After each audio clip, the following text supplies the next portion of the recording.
Hi everyone! Kumusta kayo lahat dyan? So today, ganap namin May 11, 2025, Sunday.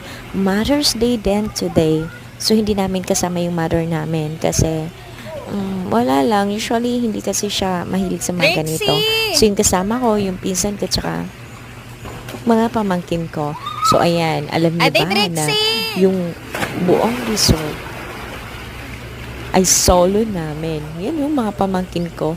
As in, walang paglagyan yung kaligayahan namin, yung saya namin. Hindi namin alam, kahit saan kami dyan maglulog, okay lang. Solo namin na yung ano namin, yung entrance fee na binayaran namin is 25 pesos.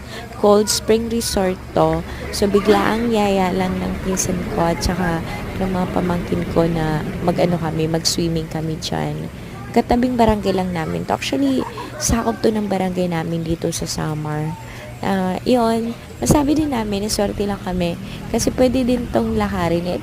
Though it takes 10 minutes, 15, actually, depende sa lakad nyo. Kung mabilis kayo maglakad or yung chill lang.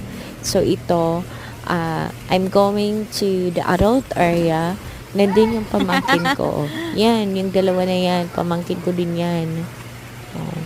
Then, sa kabilang side, adult area, mga 5 feet yata yung lalim. Yung ano naman, nandun yung pamangkin ko, nagre-relax.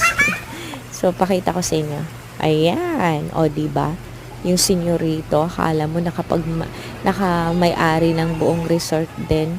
Paano lang siya, pa-chill-chill lang dyan.